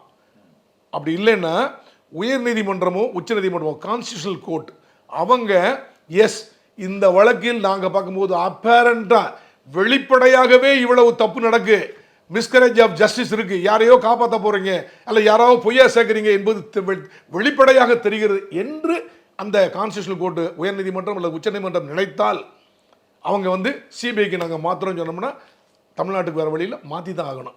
இந்த சூழ்நிலையில் ஒரு வழக்கு பதிவு செய்து 1 வாரம் கூட ஆகலை, அக்யூஸ்டு 11 பேர் அரெஸ்ட் பண்ணிருக்காங்க. இன்னமும் நீங்களே பேப்பரில் பார்த்துருப்பீங்க, நீங்களே தான் நல்ல கதைகள்லாம் நிறைய எழுதுறீங்க. அதாவது இவர் சம்மந்தப்பட்டிருக்கிறார், அந்த வக்கீல் சம்மந்தப்பட்டிருக்கிறார், இவர் பணம் கொடுத்துருக்கார், இவர் அங்கேருந்து தூண்டி விட்டுருக்கார், ரிமோட் பட்டன் இவர் தான் அமுக்குனார், 1000 கதை இருக்கிறது. மேபி உண்மையாக இருக்கலாம், ஒரு காமன் ஆப்ஜெக்டாக இருக்கலாம், ஒரு கிரிமினல் கான்ஸ்பிரசியாக இருக்கலாம். இதையெல்லாம் நல்லா விசாரித்து 1 வாரம் 10 நாள் ஆயிடுச்ச பிறகு இல்லையே போலீஸ் தப்பு பண்ணுறாங்களே அப்படின்னு டெலிபரேட்டாக தெரிந்தால் யாராவது வழக்கு போட்டோம்னா எஸ் இந்த மாதிரி இவ்வளோ தவறு இருக்கிறது, எங்களுக்கு நம்பிக்கை இல்லை, அதனால் நாங்கள் மாத்திரம் அப்படின்னு உயர்நீதிமன்றம் பேச முடியும். இப்போ நீங்கள் உயர்நீதிமன்றத்தில் போனால் கூட என்ன தவறு நடந்து விட்டது என்று சொல்ல முடியும், கதையாக சொல்ல முடியும். நீங்கள் சொன்ன மாதிரி ஹியர்ஸ் எவிடன்ஸையோ அல்லது நாங்கள் இப்போ நினைக்கிறோங்கிறதெல்லாம் எவிடன்ஸ் இல்லைங்க, இருக்கிற எவிடன்ஸ் தான். நீங்கள் ப்ரூவ் பண்ணீங்கன்னா கண்டிப்பாக செய்வார்கள். என்ன இதுன்னா தப்பு பண்ணாங்கன்னா சிபிஐ என்கொயரி பண்ணட்டும், போலீஸ் உள்ள அனுப்பட்டும், தப்பே கிடையாதுங்க. பொதுமக்கள் வந்து போலீஸ் வந்து நம்பி வர்றாங்கன்னா போலீஸ் நியாயமாக செய்ய வேண்டும். தப்பாக ஆட்சியாளர்கள் யாருடைய பேச்சு கட்டி தப்பாக பண்ணாங்கன்னா நாளைக்கு அவங்க ஜெயிலுக்கு போகிறது அவங்க மேலே வராது, இவங்க தான் ஜெயிலுக்கு போகணும். அதனால் முடிந்த அளவு 100% கரெக்டாக பண்ண தான் நினைப்பாங்க. தவறுதலாக ஏதாவது ஒன்று நடந்தால் கூட அவங்களுக்கு தண்டிக்கப்படுவார்கள், சஸ்பெண்ட் பண்ணுவாங்க, பெரிய சார்ஜ் கொடுப்பாங்க, அல்லது திருநாட்டுடைய எஃப்ஐஆர் கூட போடலாம். அதனால் நான் என்னுடைய ரெக்வெஸ்ட் உங்களுக்கு என்னென்னா, ஊடக நண்பர்களுக்கு, எனக்கு வந்து நிறைய நண்பர்கள் உண்டு, ஊடக நண்பர்கள் நிறைய பேர், உங்களுக்கு இல்லை போலீஸ் நண்பர்கள் இருக்க இல்லாமல் இருக்கலாம் ஒருவேளை, ஆனால் எனக்கு நிறைய ஊடகம், என் ஃபோன் எடுத்து பார்த்தீங்கன்னா ஏறத்தாழ ஒரு 250 பேர் ப்ரெஸ் அப்படின்னு சொல்லி போட்டு என்னோட பெஸ்ட் ஃப்ரெண்ட்ஸ். 1979 நான் சென்னையில் பணிபுரிந்தேன். 30 வருஷமாக சென்னையில் inspector, SI inspector, AC, DC, அப்படி அடையார் டிசி எல்லாம் நான் இருந்தேன். எனக்கு தெரியும் நிறைய நண்பர்கள் இருக்காங்க, யாருமே வந்து இதை தப்பு சொல்ல மாட்டாங்க. அதனால் நான் என்ன சொல்ல வரேன்னா, அவசரப்படாதீர்கள், விசாரணை அதன் போக்கில் செல்லட்டும். நீதிமன்றம் எல்லாமே மானிட்டர் பண்ணிட்டு இருக்காங்க, எல்லாம் பண்ணுறீங்க, நீங்களும் நல்லா மானிட்டர் பண்ணிருக்கீங்க. தவறு கண்டுபிடிக்கப்பட்டால் கண்டிப்பாக போலீஸை தப்புன்னா தண்டிக்கப்பட வேண்டியவர்கள் தான். அவசரப்பட்டு எடுத்தேன் கவிழ்த்தேன் என்று விசாரணைக்கு குந்தகம் பாதகம் ஏற்படும்படியாக பல்வேறு விஷயங்களை நாம் பேச வேண்டாம். கண்டிப்பாக அரசுக்கு உங்களைப் போலவே நானும் ஒரு குடிமகனாக, நான் ஒரு ஓய்வு பெற்ற காவல்துறை அலுவலர், நான் கூட அரசு வேகமா இயங்குறதுக்கு ஊடகங்களுடைய அழுத்தம் தேவையில்லை. தேவையில்லைன்னு சொல்லல. இடிப்பாறை இல்லாத ஏமரா மன்னன் கெடுப்பாறை இல்லாரும் தானே கெடும் தான் சொன்னாங்க. திருவள்ளுவர் அப்படிதான் சொன்னார் அவர். அதனால தப்பை எடுத்து காமிக்க வேண்டியதான். ஆனால் அப்படி கற்பனை சிறகடித்து பறக்க வேண்டாம். அது விசாரணையை போக்கை பாதிக்கும். கொஞ்சம் வெயிட் பண்ணுங்க. இன்வெஸ்டிகேஷன் பண்ணி ஓரளவுக்கு வந்த பிறகு, ஏங்க நீங்க ஒண்ணுமே பண்ணலைங்க, எதையோ மறைக்கத்தானே பண்றீங்க அப்படின்னு ஒரு 15 நாள் 20 நாள் கழிச்சு சொன்னா கூட அதுல கொஞ்சம் ஒரு அர்த்தம் இருக்கும் என்று தான் நான் சொல்ல வருகிறேன். பொறுத்திருந்து பாருங்கள். கண்டிப்பாக விசாரணை சரியான போக்கில் செல்லும். தப்பு பண்ணா அந்த காவலர் தண்டிக்கப்பட வேண்டியவர்கள் தான். ஒரு சம்பவம் நடக்கவே தான் இந்த மாதிரி கேள்விகள் எழுது. உங்கள் நேரத்தை ஒதுக்கி எங்களுக்கு நேர்காணல் கொடுத்ததுக்கு நன்றி சார். நன்றி.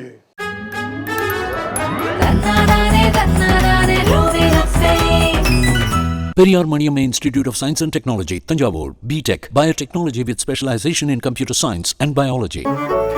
மின்னம்பலம்.com தமிழின் முதல் மொபைல் பத்திரிகை.